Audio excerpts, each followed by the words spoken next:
신앙생활은 하나님의 백성이 이 땅에서 나그네가 되어 다시 본향인 하늘나라로 가는 여정과도 같습니다.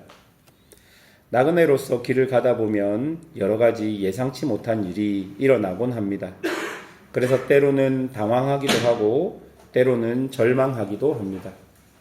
그런데 우리 아버지 되신 하나님께서는 당신의 독생하신 아들 예수님을 우리보다 먼저 이 길을 걷게 하시고 우리에게 그 예수님을 따라갈 것을 말씀하십니다.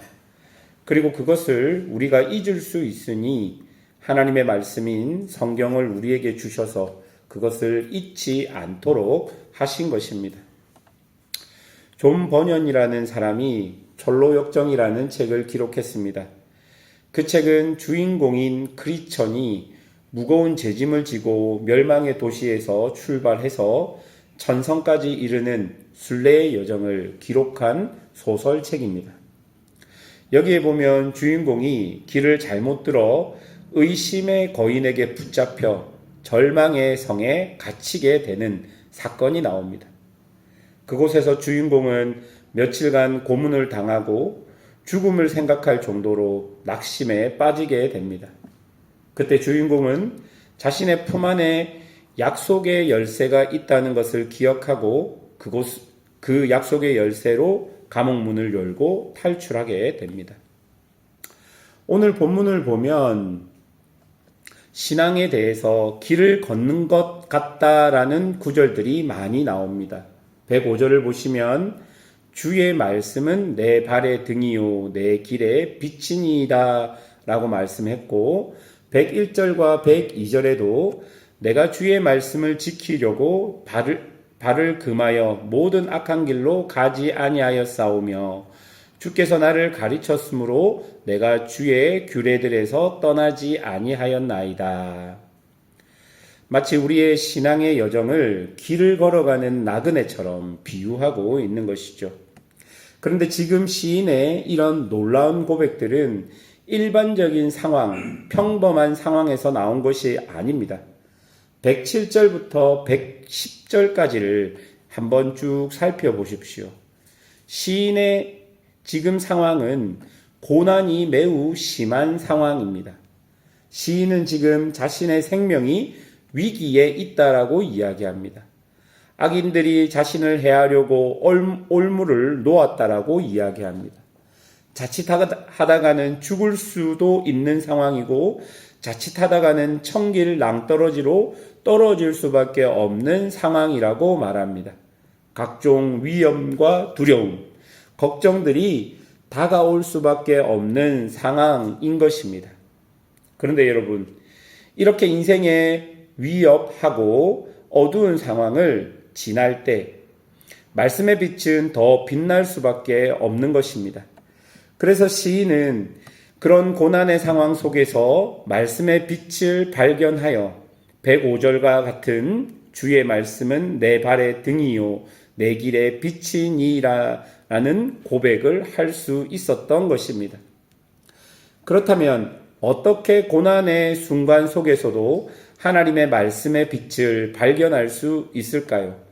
97절을 한번 보십시오. 내가 주의 법을 어찌 그리 사랑하는지요. 내가 그것을 종일 작은 소리로 읊조리나이다 라고 이야기합니다.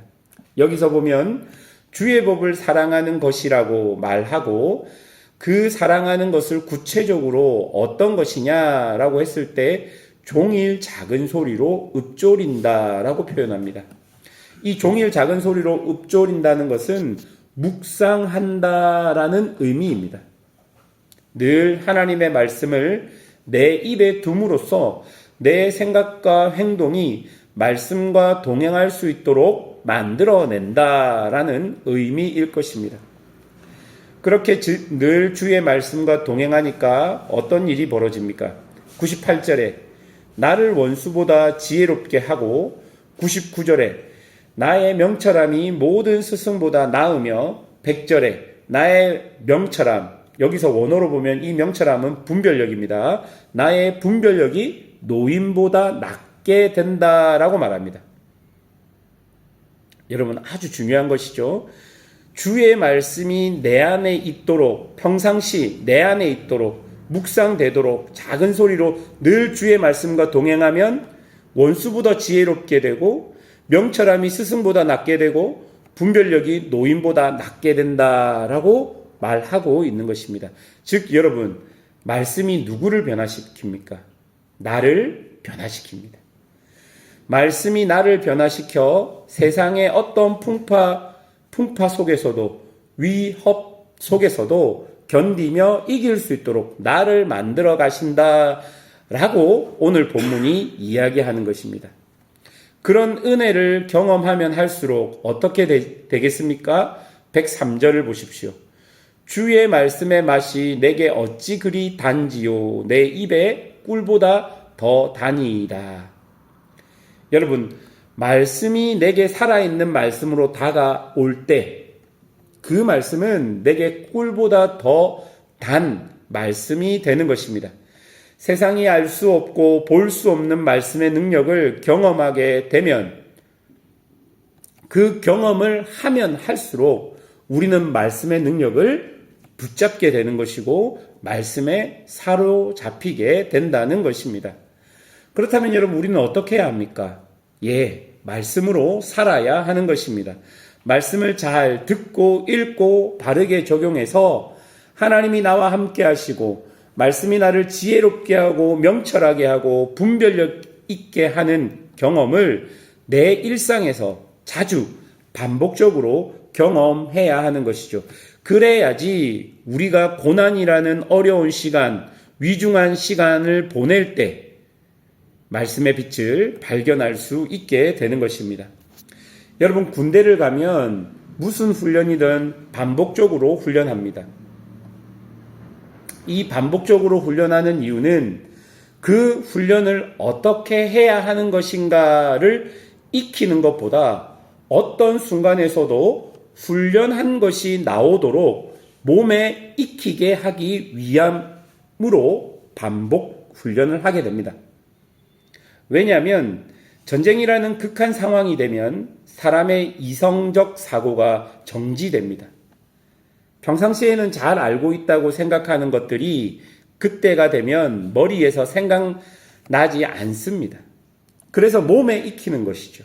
몸이 이런 상황에서 바로 반응할 수 있도록, 실천할 수 있도록 그렇게 훈련하는 것이죠.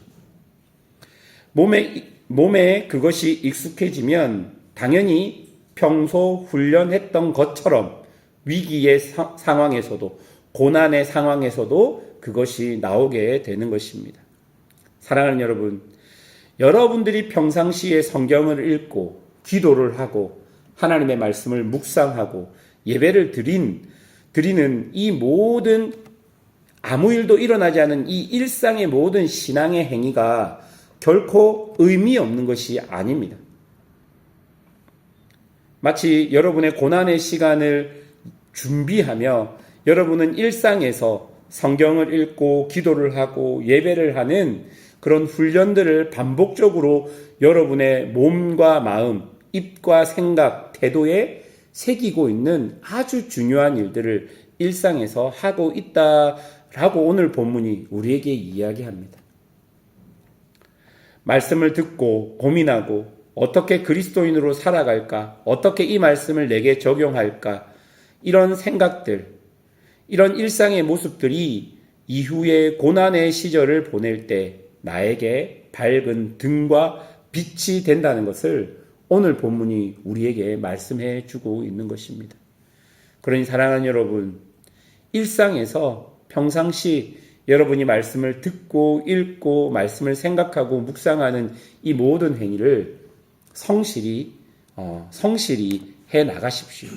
그렇게 된다면 여러분의 고난의 시절에 오늘 시인의 고백처럼 주의 말씀이 등이 되고 빛이 되는 그런 경험들을 여러분들이 할 수 있을 것입니다. 그러므로 평안할 때 하나님의 말씀으로 여러분을 가득 채우십시오. 어떤 순간에서도 그 말씀이 나를 이끄시고 나를 변화시키는 경험들을 우리의 모든 순간과 상황 속에서 경험함으로 하나님 말씀 속에서 살아가는 그런 성도들이 되어야 할 것입니다. 그런 은혜가 우리 모든 성도들에게 있기를 주님의 이름으로 축원합니다.